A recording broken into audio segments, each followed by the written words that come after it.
Gente querida, boa noite.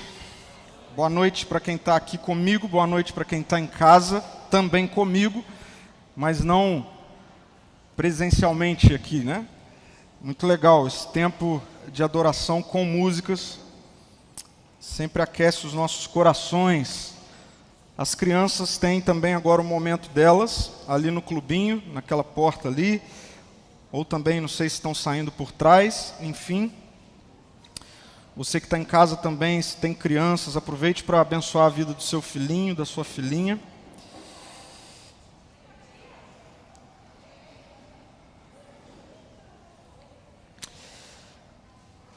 O Brasil é o país mais ansioso do mundo. De acordo com o último relatório da Organização Mundial de Saúde, o Brasil ocupa essa posição, o país mais ansioso do mundo. E eu não preciso fazer muita coisa para convencer vocês de que a ansiedade é um fardo insuportável. A ansiedade traz um peso surreal para a vida. Agora, a gente precisa aprofundar um pouquinho melhor sobre esse assunto, para nós entendermos o que de fato é essa ansiedade que causa esse peso, esse fardo. Então, para a gente começar, é importante saber que nem toda ansiedade é uma patologia ou tem efeito negativo. Nem toda ansiedade. Porque, por exemplo, sentir-se apreensivo ou apreensiva, naquele modo expectativa, sabe? Que muitas vezes nós somos tomados em nossas emoções, expectativas, por exemplo, antes de uma entrevista de emprego, não é? Que dá aquele frio na barriga, que dá aquela expectativa, aquela sensação que a gente sente num primeiro encontro amoroso, né? Então você marca lá o primeiro encontro, o primeiro jantar, dá aquele frio na barriga, dá aquela sensação, dá aquela ansiedade. Ou quando vai aproximando aquela viagem tão sonhada, vai dando aquele frio na barriga, vai dando aquela expectativa, é difícil dormir à noite. Então, existe essa sensação que está prevista no funcionamento fisiológico de todo ser humano. Essa sensação que está prevista no nosso cérebro, que inclusive pode ser vista como um efeito protetor. Então a ansiedade, nessa dimensão, inclusive, pode nos proteger. Por que pode nos proteger? Porque ela acaba estimulando em nós um modo de preparação mesmo. Né? Esse estímulo para nós nos prepararmos melhor para uma entrevista de emprego, para um jantar romântico, enfim, para uma viagem. Acontece que logo depois desses acontecimentos, essa sensação passa e nós voltamos ao equilíbrio psíquico normal. Não é? Então, aquela ansiedade antes de uma entrevista de emprego, antes de um encontro amoroso, ela passa depois que esses eventos passam. Agora, preste atenção nisso. De acordo com esse neurologista, Dr. Leandro Teles, ele é autor de um livro chamado O Cérebro Ansioso. E aí tem uma parte do livro que ele escreve assim, o problema começa quando a resposta ansiosa é desnecessária ou desproporcional em duração e intensidade. Ansiedade vira uma doença quando o sujeito vive em estado de alerta permanente, como se algo ruim, importante ou perigoso estivesse prestes a acontecer o tempo todo. Essa expectativa aciona comandos cerebrais e liberação de hormônios que juntos promove uma porção de reações físicas, por exemplo, respiração ofegante, coração acelerado, tensão muscular. Reações psíquicas, como medo, irritação, vontade de chorar. Ou ainda, reações cognitivas, dificuldade de raciocínio e concentração, que de acordo com esse médico especialista, constitui uns sintomas bem conhecidos pelos ansiosos. A minha pergunta é, tem alguém ansioso aqui? Tem alguém ansioso aqui? Depois de ver isso, alguém se identifica? Nessa série a gente tem traçado caminhos destrutivos a partir de algumas realidades presentes no nosso cotidiano. A ansiedade é uma delas. E eu quero mostrar para vocês qual é o caminho destrutivo da ansiedade. Olha que interessante. O caminho destrutivo da ansiedade começa sempre com uma visão superdimensionada das situações. Começa com a nossa visão distorcida, superdimensionada de uma determinada situação que está para acontecer, e nós criamos uma imagem dessa situação, desse contexto, do acontecimento que está por vir, maior, como se em nós colocássemos uma lupa e a gente passasse a enxergar aquela situação que a gente vai viver muito maior do que de fato ela é. Por isso o caminho destrutivo da ansiedade começa por essa visão superdimensionada das circunstâncias, das situações, que nos leva, inevitavelmente, para esse lugar chamado a utopia do controle. A utopia do controle. Uma vez dimensionando o que está por vir de maneira superdimensionada, maior do que de fato é, a maioria de nós, se não todos nós, caímos nesse lugar de utopia do controle. E aí nós queremos controlar todas as coisas.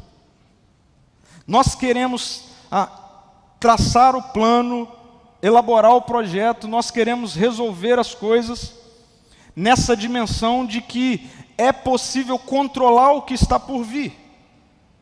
É possível a gente controlar as coisas.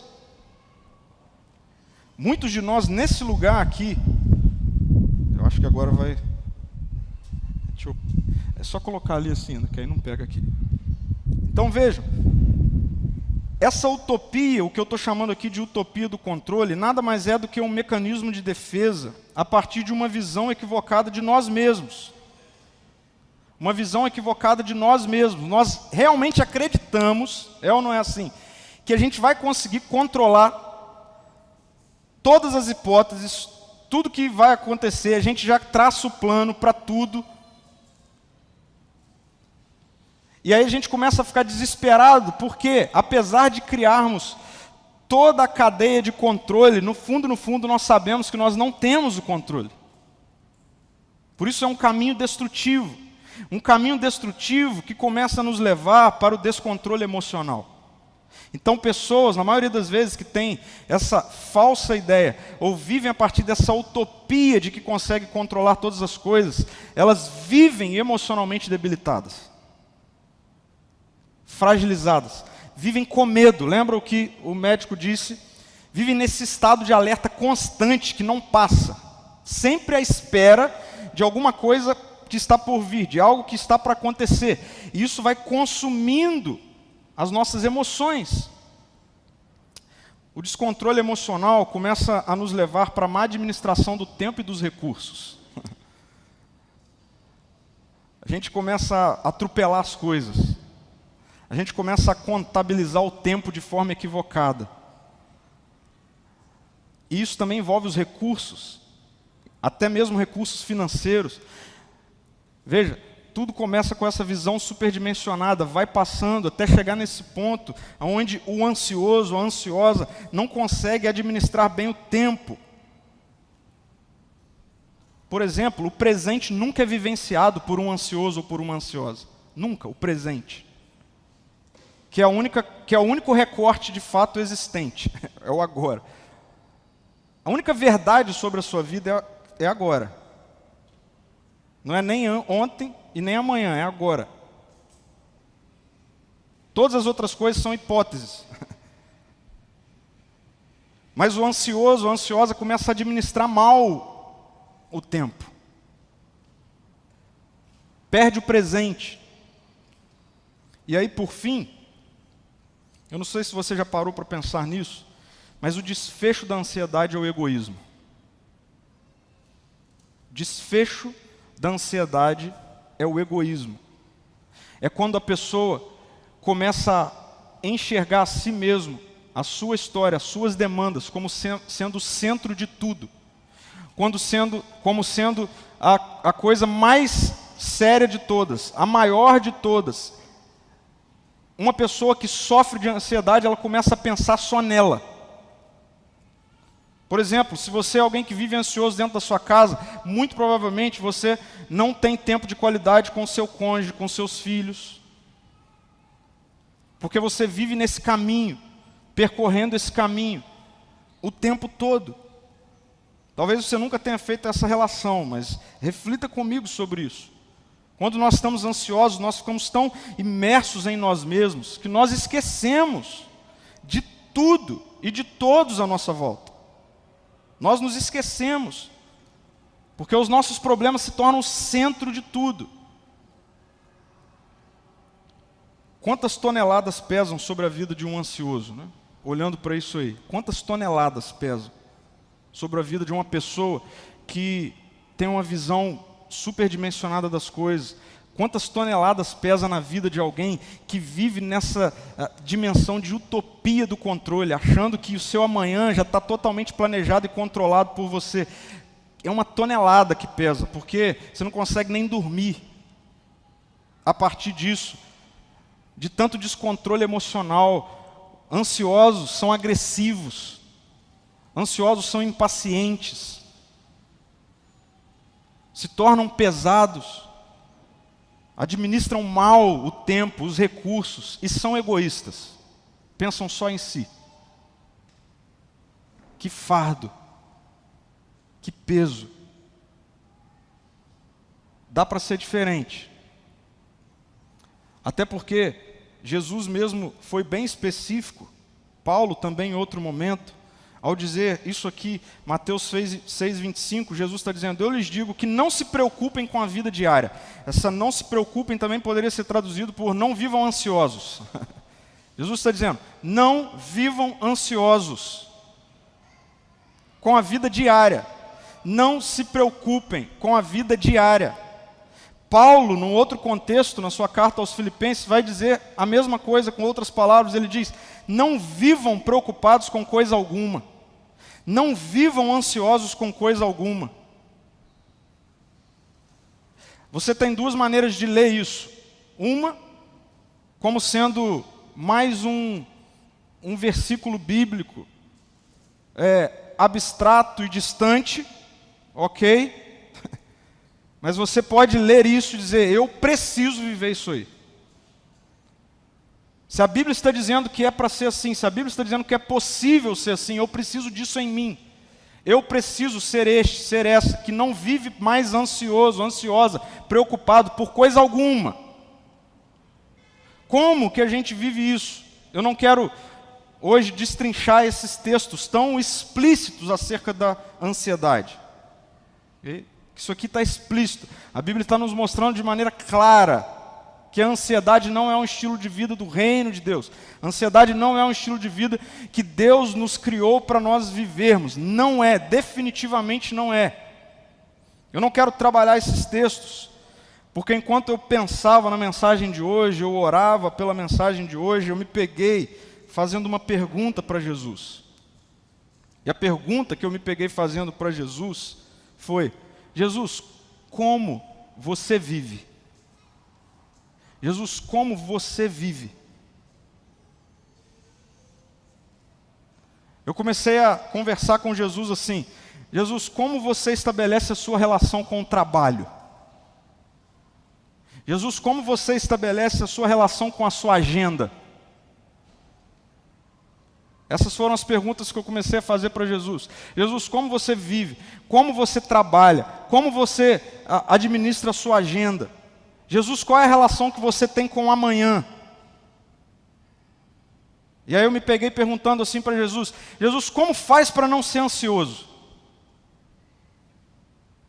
Como faz para não ser ansiosa? Aí eu entendi que o Espírito começou a trazer ao meu coração e à minha mente o início de todas as coisas. Gênesis 1.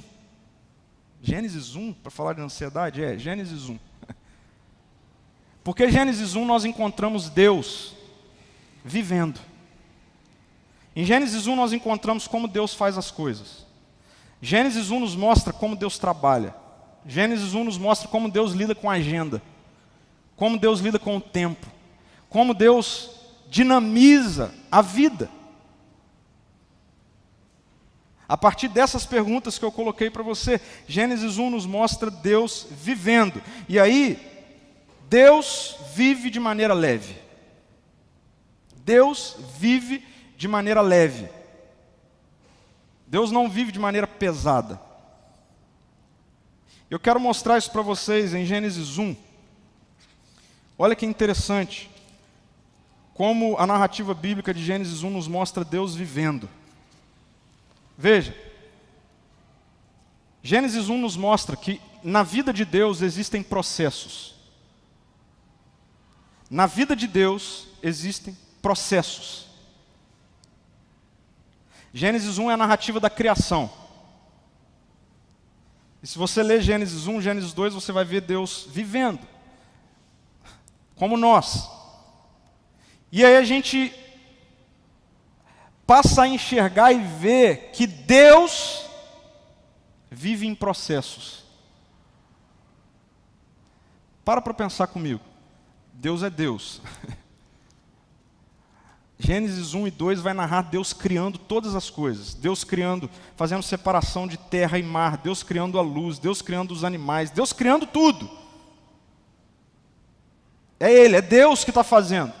Agora, para pensar comigo. Deus não poderia fazer assim, agora vai ficar tudo pronto. Fica pronto. Podia ou não podia? Ele é Deus. Mas não é isso que a gente vê. A gente vê o texto dizendo assim: no princípio Deus criou os céus e a terra. No princípio Deus criou os céus e a terra. A terra era sem forma e vazia, a escuridão cobria as profundezas, as águas profundas, e o Espírito de Deus se movia sobre a superfície das águas. Então disse Deus: haja luz, e houve luz. E Deus viu que a luz era boa, e separou a luz da escuridão. Deus chamou a luz de dia, a escuridão de noite. Agora presta atenção, a noite passou. E veio amanhã, encerrando o primeiro dia. Deus, por que você não fez tudo de uma vez só? Porque eu não preciso fazer tudo de uma vez só. Porque os processos são importantes. Veja, eu não sou literalista, ok? Em termos de dia aqui ser 24 horas. Não tem problema nenhum de dias aqui ser eras. Okay? Não tem problema nenhum, não vejo a Bíblia tentando nos mostrar isso, até porque a cronologia, por exemplo, da forma como nós enxergamos dia e tal, não é a maneira como o povo vivia naquele contexto, mas é um fato que a Bíblia está nos mostrando, que Deus não quis criar todas as coisas de uma vez só. Deus se insere em processos. Deus vive uma vida leve.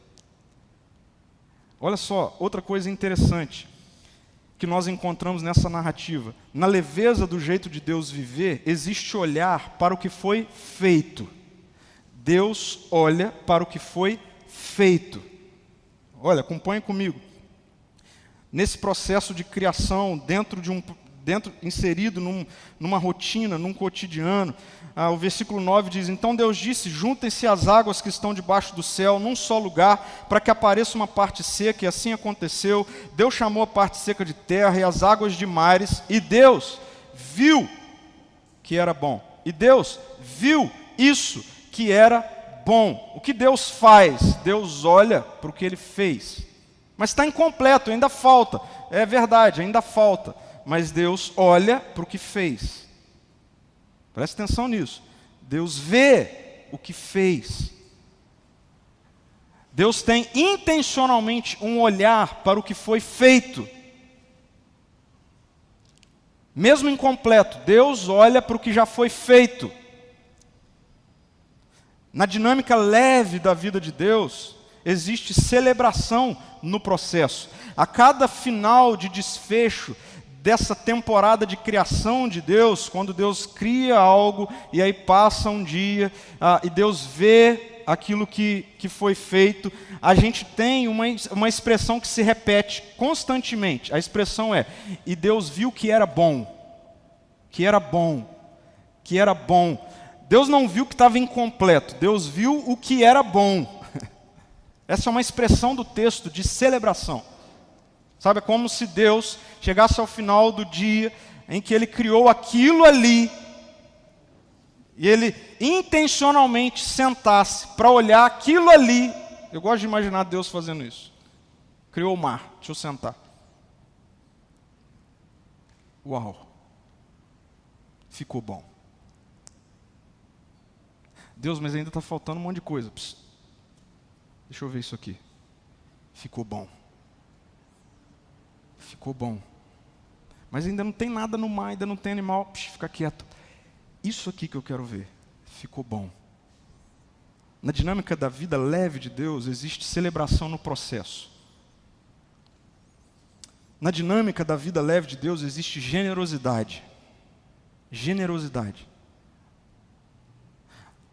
A última parte da criação é o ser humano, a humanidade, homem e mulher. E é interessante porque quando Deus, já finalizando o processo, vai criar o homem e a mulher, Deus não faz como Ele fez com todas as outras partes da criação, que cria com o poder da palavra. Haja luz e houve luz. Deus não disse, haja ser humano e houve ser humano. Não, Deus pensou e fez assim. É a última parte da criação, é a parte mais importante. Eu vou tirar de mim e vou dar. E a narrativa bíblica diz que Deus criou os seres humanos à sua imagem e semelhança. Como um nascimento. Um Deus que, no contexto de criação, tira dele e faz nascer algo. Na vida leve de Deus, ausente de ansiedade, existe generosidade no fim do processo. E por fim, na vida leve de Deus, existe descanso. Agora esse negócio aqui é interessante. Deus descansar? Por que Deus descansa? Deus descansa porque Ele está contente. E veja, é maravilhoso ver e ler a narrativa da criação, inclusive entendendo que Deus não completou a criação nesse contexto. Por que Deus não completou a criação nesse contexto? Porque Deus queria dar liberdade para o ser humano criar. Por isso chegou um determinado momento que Deus descansou, ou seja, ficou satisfeito. Então, na dinâmica da vida de Deus, eu acredito que se a gente senta com Jesus e fala assim, Jesus, vem cá, por que você não é ansioso? Ele ia sentar com a gente, ele ia apresentar isso aí, Gênesis 1, ele ia falar com a gente assim, ó, presta atenção, na minha dinâmica de vida existe processo. Na minha dinâmica de vida, eu olho para o que já foi feito. Na minha dinâmica de vida, eu celebro durante o processo. Na minha dinâmica de vida, eu sou generoso, eu dou de mim. Na minha dinâmica de vida, eu descanso. Aí a gente fala, é por isso que você não é ansioso, Jesus? Ele ia falar, é por isso. Jesus, então por que eu sou ansioso? Então por que nós somos ansiosos? Aí Jesus ia falar assim, vem cá, senta comigo para eu mostrar por que vocês são ansiosos. Por que vocês vivem uma vida pesada? Sabe por que vocês vivem uma vida pesada? Porque em vocês existe pressa. Sabe por que vocês vivem ansiosos? Porque vocês querem tudo para ontem. Sabe por que vocês vivem ansiosos? Porque vocês não estão afim de encarar processos. Vocês estão ansiosos porque vocês acham que a vida é uma corrida de 100 metros. Quando, na verdade, a vida é uma maratona. Vocês vivem ansiosos porque vocês querem tudo no estalar de dedos. É isso que Jesus fala para a gente. Quando Jesus coloca a vida dele do lado da nossa vida, a dinâmica da vida de Deus do lado da nossa vida, Deus fala isso para a gente. Vocês vivem ansiosos porque vocês vivem com pressa. Vocês vivem ansiosos porque vocês estão sempre olhando para o que falta. É interessante o paralelo. Deus olha para o que foi feito, mesmo faltando ainda um monte de coisa. Nós vivemos olhando para aquilo que não foi feito, mesmo tendo feito um monte de coisa. A gente vive ansioso por causa disso. Eu posso ouvir Jesus falar isso com a gente. Vocês vivem ansiosos porque os olhos de vocês estão sempre no amanhã. Vocês vivem ansiosos porque vocês não investem tempo olhando para o que foi feito. Vocês vivem ansiosos porque vocês estão sempre projetando, querendo mais. E vocês nem sabem o que vocês querem.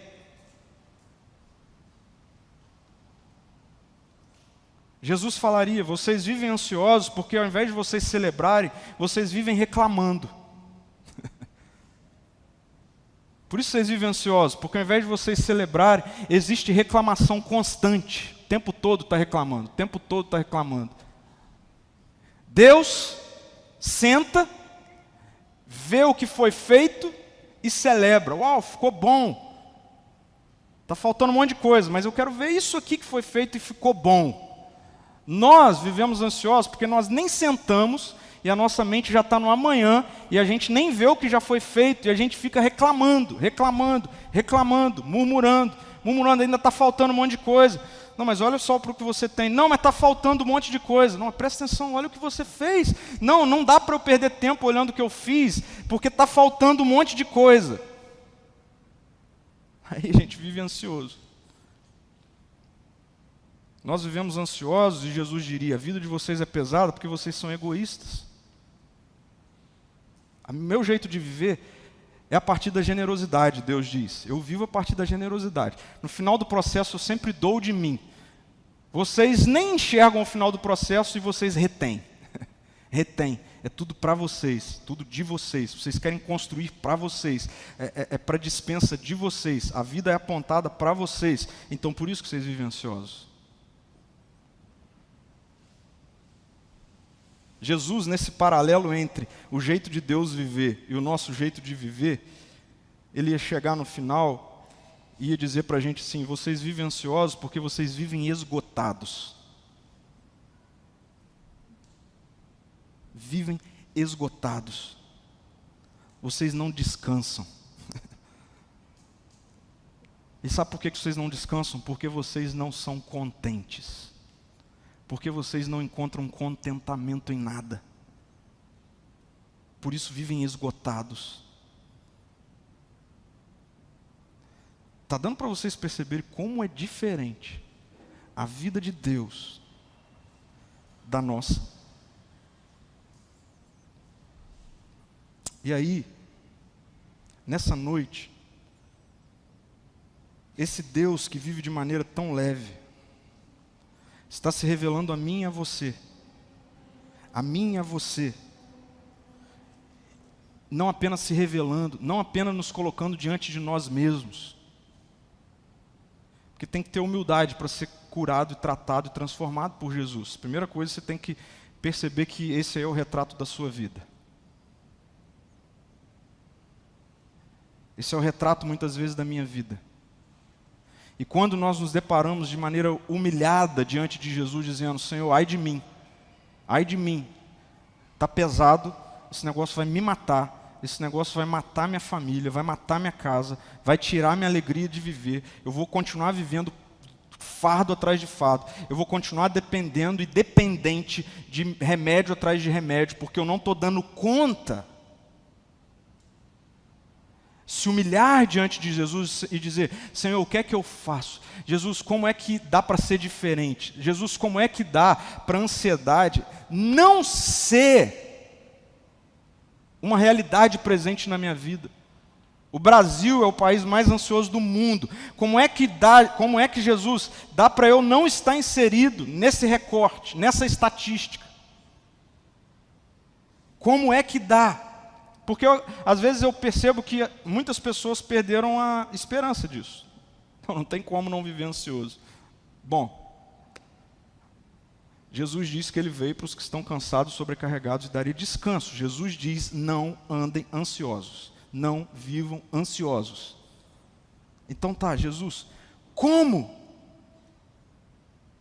Como?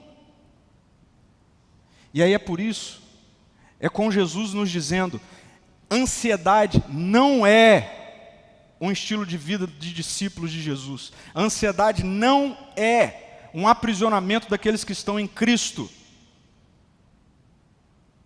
E aí é nessa afirmação que Jesus nos coloca diante de Mateus 6. Quando Jesus, em Mateus 6, ele vai fazer essa pergunta: qual de vocês, por mais preocupado, por mais ansioso que esteja, pode acrescentar ao menos 1 hora à sua vida? Responde aí, você que é ansioso, você que é ansiosa. Qual de vocês, qual de nós, por mais ansiosos que estejamos, podemos acrescentar, não é um dia, não, é 1 hora à nossa vida? Como? E aí Jesus vai continuar. Eu não vou ler todo o texto de Mateus 6, mas ele termina, a partir do versículo 31, dizendo assim: portanto, não se preocupem, não vivam ansiosos dizendo o que nós vamos comer, o que nós vamos beber, o que nós vamos vestir, ou seja, o que é que vai ser da minha vida, como que eu vou dar conta da vida, como que a provisão vai vir, como que eu vou fazer as coisas acontecerem. Jesus está dizendo: então, essas coisas, essa preocupação, essa ansiedade, ocupam o pensamento dos pagãos. Mas o seu Pai Celestial, aí Jesus nos coloca num cenário diferente. Mas Deus, Jesus está dizendo, aquele que criou de maneira leve, aquele que vive de maneira leve, é seu Pai. Essa coisa de ansiedade ocupa a mente, ou seja, faz morada na mente de quem ainda não conhece a Cristo, de quem ainda não percebe o que é viver a vida no reino, de quem ainda não rendeu, entregou a vida à salvação que está em Jesus, que nos coloca nesse ambiente da adoção, que nos coloca nesse ambiente de um bom Pai, do Pai Celestial, do Deus que criou todas as coisas. Jesus está dizendo: vocês que já sabem no ambiente que vocês vivem, vocês não devem viver ansiosos. E aí ele diz: busquem, em primeiro lugar, o reino de Deus e a sua justiça. E todas essas coisas, que coisas? Essas coisas que vivem consumindo a mente de vocês, lhes serão, agora presta atenção, dadas. Esse é um escândalo para uma sociedade performática como a nossa. Mas como assim dada? É dada. Ou você esqueceu que você não pode acrescentar 1 hora na sua vida? Então é dada mesmo. Não, mas sou eu que trabalho, sou eu que faço. Você faz porque você tem vida. E pensa de novo, você não pode acrescentar vida a você mesmo.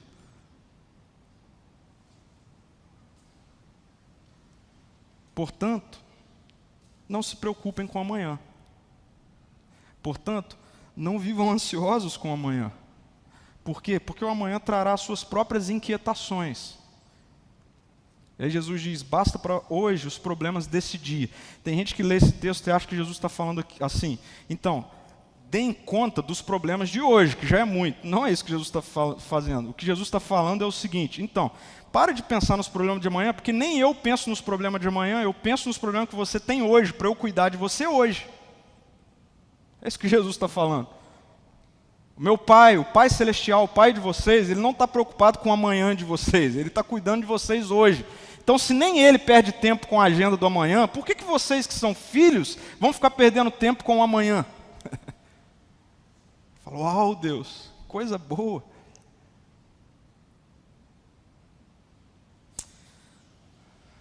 Eu acredito muito nisso aqui, ó, que Deus olha para o ansioso, Deus olha para a ansiosa, e diz: eu rasguei o meu filho por você, e você tem medo de que eu não lhe dê o que você precisa?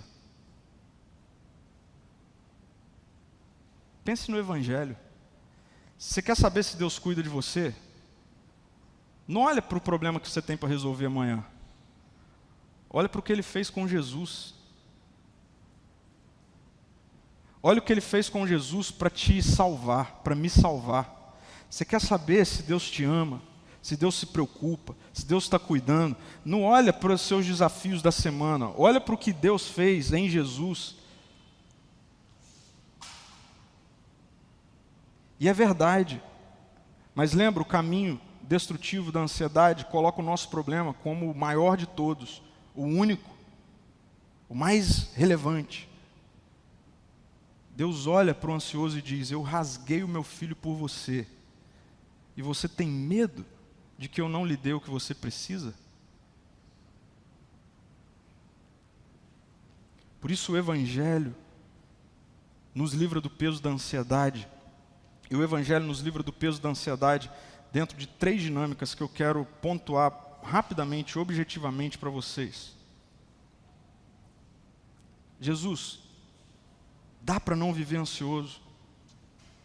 Dá para não viver ansioso? Jesus vai dizer: dá. Dá porque agora a minha vida está em vocês. Dá porque agora o Espírito Santo, o Espírito de Deus, o Espírito que está por detrás da vida de Deus, da maneira como Jesus vive, da maneira como Deus vive, está em mim, está em você. E aí nós temos algumas posturas que nós precisamos levar muito a sério, para que a ansiedade não seja uma companheira nossa quando não deveria mais ser. Primeira coisa, a vida deve ser planejada no ambiente do reino de Jesus. A sua vida e a minha vida deve ser planejada no ambiente do reino de Jesus. Isso significa dizer que, por que você quer se envolver em mais um negócio? Por que você quer se envolver em mais um negócio? Essa é uma boa pergunta que Jesus tem a fazer para nós, para a nossa geração, para o nosso estilo de vida ansioso. Jesus tem a fazer essa pergunta: por que você quer investir mais? E aí a gente tem que ter a ousadia para dizer para Jesus: não, Senhor, tudo que eu faço, toda a minha agenda, tudo que eu planejo para ser vivido no ambiente do Teu reino.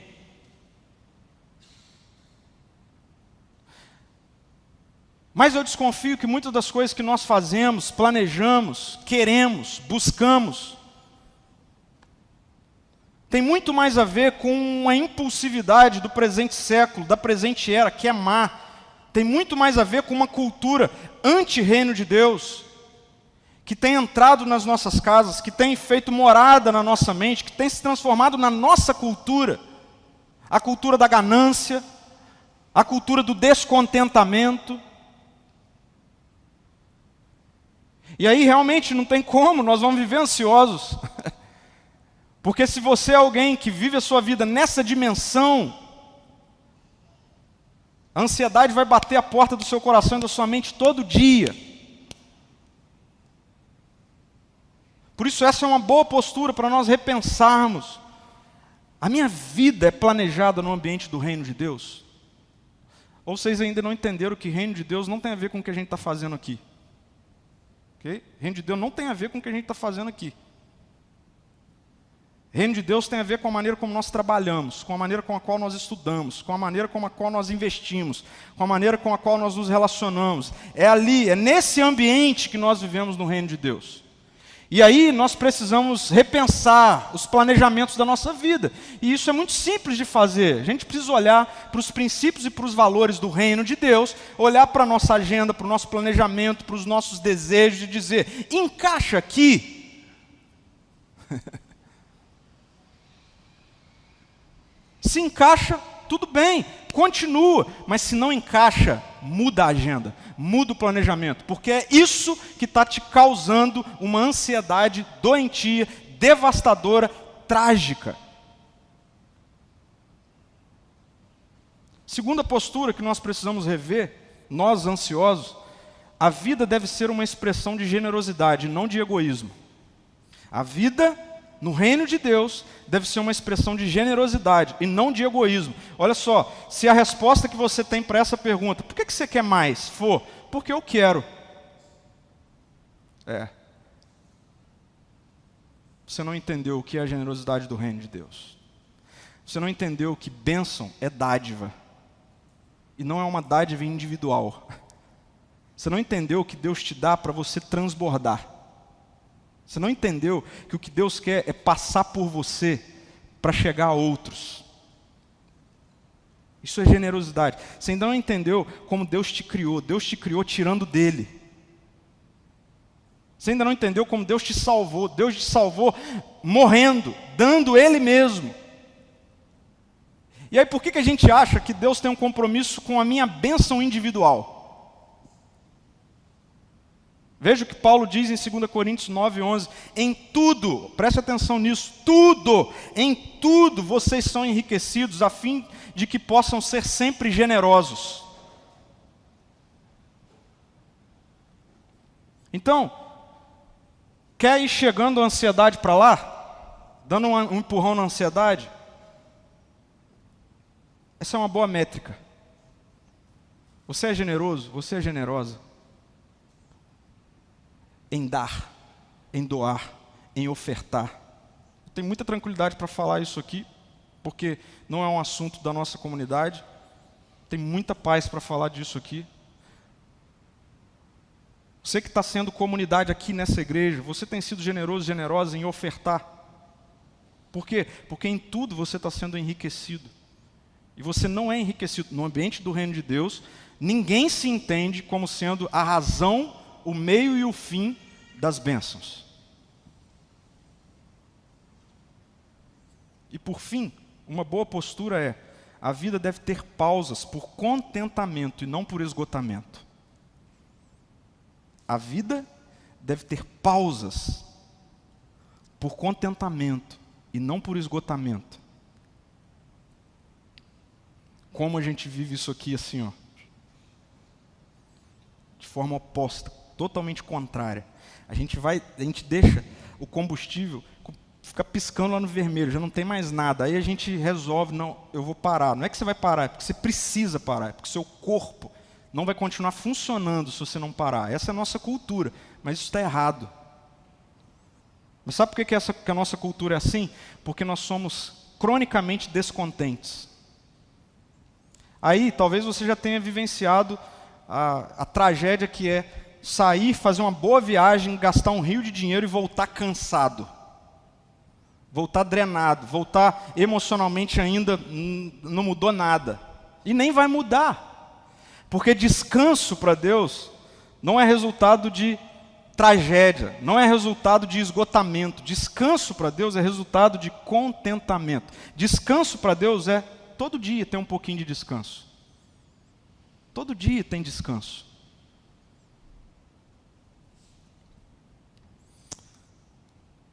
Vamos refletir e praticar. Acho que já tem muita coisa para a gente pensar, não é verdade? Então, vamos lá. Onde está o reino de Deus em sua agenda? Esse é um negócio que a gente tem que sair daqui pensando. Esse é um negócio que amanhã vale a pena você gastar uns minutinhos pensando. Onde é que está o reino de Deus na sua agenda? Eu não estou falando de tempo de ler a Bíblia, tempo de orar. Não é isso que eu estou falando. Eu estou falando nos seus objetivos de vida, onde está o reino de Deus? Naquilo que você traçou para a sua vida, onde é que está o reino de Deus? Onde está o reino de Deus? É perguntas como: por que você está fazendo o que você está fazendo? Por que você está decidindo investir nisso aí que você está decidindo investir? Por que você está fazendo isso? Onde está o reino de Deus na sua agenda? Ou quando você olha para a sua agenda, está só você. Segundo, quanto lhe é suficiente?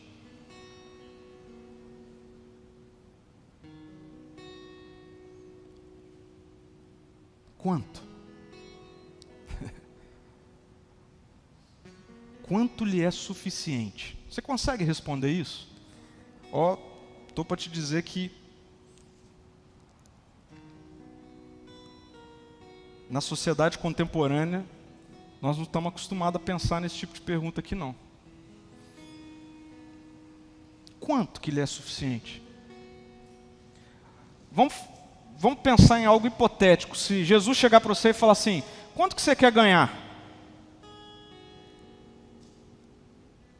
Vamos lá, me responde. Jesus falar com você: Vem cá, senta aqui. Quanto que você quer ganhar? Você ia conseguir responder isso para Jesus? Eu ouso dizer que muitos de nós não conseguiríamos responder para Jesus isso. De tão encharcados que nós estamos da cultura do descontentamento, que não sabe o que é suficiente. E se você não consegue dizer em algum momento, estou satisfeito, você também não conseguirá descansar nunca. Eu vou repetir. Se você não conseguir decidir no seu coração e na sua mente, na sua casa, diante de Deus, você vive no reino de Deus. Você é filho amado, filha amada. Deus é o Pai que cuida de você. Ele está cuidando de você. Então olha só, gente. Jesus já fez tudo por nós, nesse ambiente da paternidade. Se a gente não tem condição de responder quanto nos é suficiente, infelizmente, nós nunca descansaremos. Consequentemente, nós viveremos carregando o fardo da ansiedade. E por fim, faça pausas para olhar e celebrar o que já foi feito. Vou te desafiar a amanhã, você chegar no final do dia, ao invés de você querer empurrar um pouquinho mais o dia, né? Aí precisava ter mais umas 5 horas. Não precisava. Nós precisava ter mais um pouquinho. Então, vamos fazer um exercício amanhã? Vamos fazer assim com o computador amanhã, num determinado momento? Chega. Sentar, pegar uma boa caneca de café, de chá, e olhar para o que foi feito. Eu tenho certeza absoluta que você vai chegar à conclusão de que amanhã, segunda-feira à noite, tem coisas para você celebrar.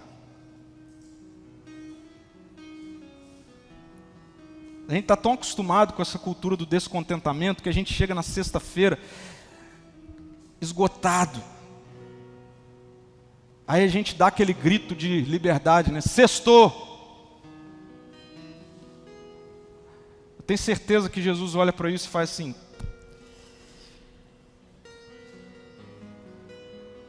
por que eles não fizeram isso segunda? Por que eles não fizeram isso terça? Por que eles não fizeram isso quarta? Por que não fizeram isso quinta? Por que não fizeram sexta? Dá para celebrar sábado, dá para celebrar domingo. Por quê? Porque nós vivemos no ambiente do reino de Deus. Nós não somos impulsionados por aquilo que está por vir. Nós, como Deus, porque a vida de Jesus está em nós, temos condições de sentar, falar: chega, o dia chegou ao fim. Eu estou inserido no processo, acabou, não vou mais fazer nada hoje, nada. Deixa eu olhar o que eu fiz. Senta com a sua esposa, senta com o seu marido, senta com os seus filhos. Curte um pouquinho esse momento, olha para o dia, olha para o que foi feito. A vida está passando. E a ansiedade está te consumindo. Na criação, Deus fez todo o trabalho e descansou. Na redenção, na cruz, Deus fez todo o trabalho para que pudéssemos descansar. Então, assim, de verdade, eu creio, fundo do meu coração, completamente, eu creio completamente que é possível, você que chegou aqui, um ansioso crônico, uma ansiosa crônica, em nome de Jesus, não viver mais isso. Eu creio nisso, porque eu creio no poder do Evangelho. A vida de Jesus está em você, para que você viva uma vida mais leve.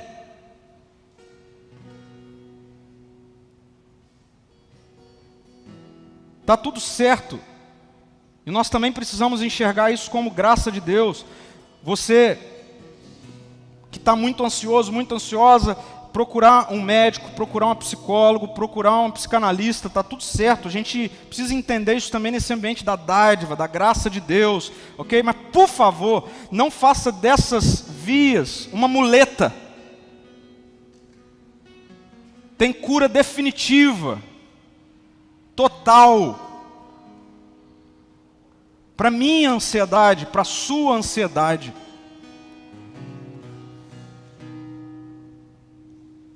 Deus quer cuidar do seu coração.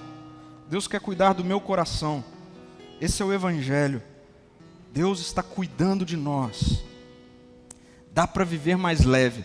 Dá para viver a vida de Deus. Dá para viver do jeito de Deus de viver. Sabe, existe o jeito de Deus de viver. A boa notícia é que esse negócio não está lá distante, porque em Jesus isso está em nós. O jeito de Deus de viver dá para ser vivido por mim, dá para ser vivido por você. O jeito de Deus de viver. Essa vida aqui dá para ser sua. Essa vida, eu quero que você olhe para isso. Essa vida dá para ser sua. Dá para ser a sua vida. Foi para isso que Jesus foi para a cruz. Para comprar essa vida para você viver, para eu viver. Essa vida leve, que a gente entende. Existem processos. Não adianta eu ter pressa. Existem processos. Deus não criou todas as coisas no mesmo dia. Ele não quis. Ele fez porque Ele não quis. Por que eu vou viver com pressa? Essa vida é para mim. Essa vida é para você. Uma vida de olhar para o que foi feito. Uma vida de olhar para aquilo que já existe. Para aquilo que você já fez. Para aquilo que você já criou. Essa vida é para você. Essa vida de celebração no processo. Celebração. Pais, aprendam a celebrar com os filhos. Segunda-feira, quando você pegar ele na escola e você perguntar: e aí filho, e aí filha, como foi? Foi legal? Foi bem na prova? Então vamos celebrar agora. Não espere chegar o boletim para você ver que tem 10 em tudo, ok? Celebre o primeiro 10. Celebre a primeira conquista sua. Celebre a primeira atividade que deu certo. Celebre a reunião que amanhã vai dar certo. Não espera chegar sexta para você olhar o panorama geral. Isso não é o jeito de Deus de viver.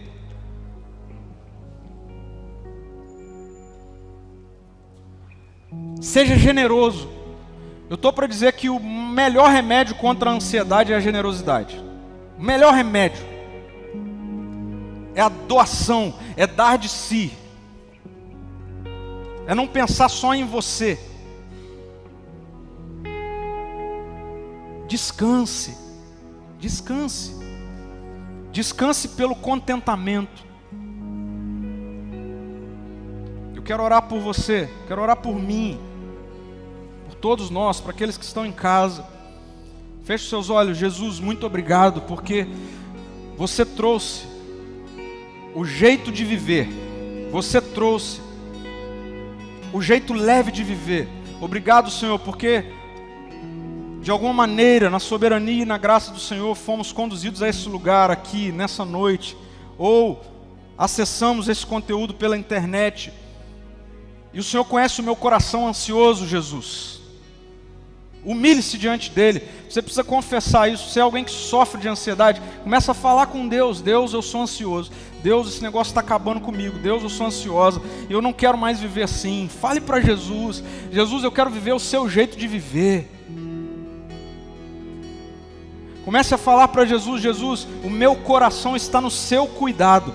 No seu cuidado. O Senhor que vai cuidar do meu coração a partir de agora, Senhor.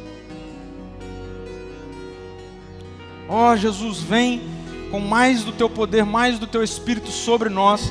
Eu quero, em nome de Jesus, repreender, destruir todo sofisma, toda fortaleza que já está tomando um monte de mente aqui, mentindo, dizendo que o problema é grande demais, dizendo que não dá para resolver. Já tem um monte de gente aqui ansioso com o amanhã. Em nome de Jesus, Senhor, eu repreendo na autoridade de Jesus toda instabilidade, toda insegurança, todo medo, caia por terra agora, em nome de Jesus. Em nome de Jesus. Leveza da vida de Jesus vem sobre nós, sobre a nossa casa, sobre os nossos filhos, as nossas crianças, os nossos adolescentes. Nós não aceitamos fazer parte de uma estatística tão desastrosa como essa, de sermos o país mais ansioso do mundo. Em nome de Jesus, eu não aceito isso para a minha vida, eu não aceito isso para a minha casa. Em nome de Jesus, eu não aceito isso para a vida da minha esposa. Em nome de Jesus, eu não aceito isso para a vida dos meus filhos. Em nome de Jesus, eu não aceito isso para a vida dessa comunidade. Em nome de Jesus.